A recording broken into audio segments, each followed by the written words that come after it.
નમસ્કાર. ચાલો આજે એક મજાની વાત કરીએ. ક્યારે વિચાર્યું છે કે કોઈ એક ગીત સાંભળતા જ આપણું મૂડ કેમ બદલાઈ જાય છે, અથવા કોઈ જૂની ધૂન સાંભળીને વર્ષો પહેલાંની યાદો કેવી રીતે તાજી થઈ જાય છે? બસ આજે આપણે સંગીતની આ જ જાદુઈ શક્તિને સમજવાના છીએ. એક એવી શક્તિ જે ફક્ત મનોરંજનથી ક્યાંય વધારે છે. તો પહેલો સવાલ એ થાય કે સંગીત એટલે શું? મોટાભાગે લોકો માટે સંગીત એટલે બસ મનોરંજન. પણ શું ખરેખર એટલું જ છે? શું એ ફક્ત ટાઈમપાસ કરવાનું એક સાધન છે? ચાલો ને આ સામાન્ય માન્યતાથી થોડુંક આગળ વધીને જોઈએ કે સંગીતની ભૂમિકા આનાથી પણ કેટલી ઊંડી છે. તો સંગીતની આ શક્તિને સમજવા માટેની આપણી સફર ક્યાંથી શરૂ થાય? એ શરૂ થાય છે આપણા પોતાનાથી, એટલે કે આપણા મન અને શરીર પર તેની શું અસર થાય છે ત્યાંથી. અને સાચું કહું ને તો સંગીતનો અસલી જાદુ અહીંથી જ શરૂ થાય છે. જરા વિચારો, આજના આ ભાગદોડવાળા જીવનમાં સંગીત એક દવા જેવું કામ કરે છે ને? આખા દિવસના થાક પછી જ્યારે કોઈ મધુર ધૂન કાન પર પડે છે ત્યારે કેવું લાગે છે? જાણે મન પરનો બધો જ ભાર હળવો થઈ ગયો હોય. બસ આ જ તો છે સંગીતની શાંતિ આપવાની તાકાત. અને જુઓ, આ અસર ફક્ત શાંતિ આપવા સુધી જ સીમિત નથી. એનાથી ઘણું વધારે છે. સંગીત એક પાવરફુલ ટૂલ છે જે આપણો સ્ટ્રેસ ઓછો કરે છે.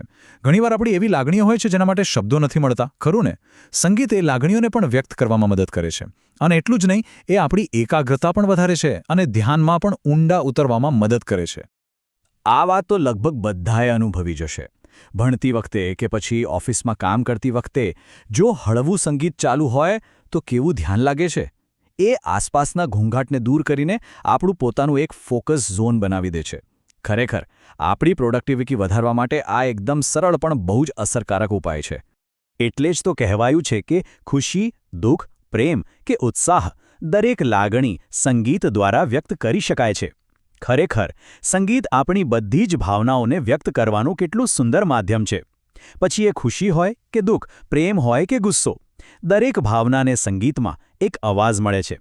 એમ કહી શકાય કે જ્યાં શબ્દો પૂરા થાય છે ત્યાંથી સંગીત શરૂ થાય છે. તો અત્યાર સુધી આપણે વાત કરી કે સંગીત વ્યક્તિગત રીતે આપણને કેવી રીતે અસર કરે છે. પણ સંગીતની દુનિયા આનાથી પણ મોટી છે.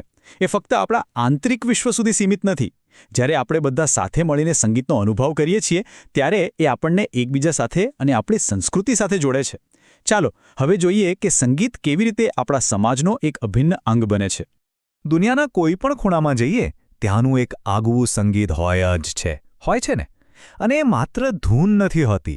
એની પાછળ સદીઓનો ઇતિહાસ, પરંપરાઓ અને સમાજની આખી ઓળખ છુપાયેલી હોય છે. એક જીવંત વારસો જે પેઢી દર પેઢી આગળ વધતો રહે છે.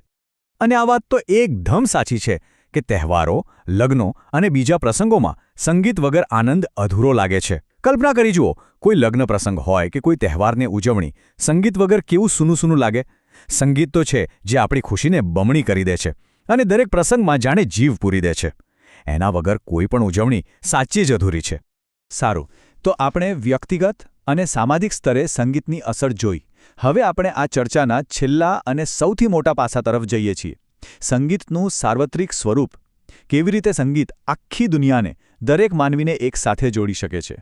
સંગીતની સૌથી મોટી અને સુંદર વાત શું છે ખબર છે? એને કોઈ ભાષાની જરૂર નથી.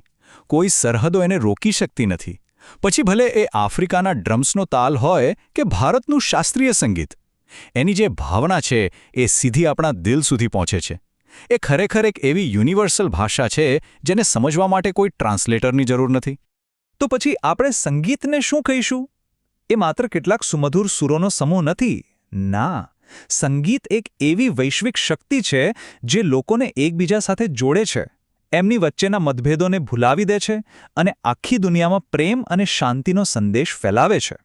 તો બસ આ જ રીતે સંગીત આપણા જીવનને વધુ સુંદર, વધુ સુખદ અને વધુ અર્થપૂર્ણ બનાવે છે.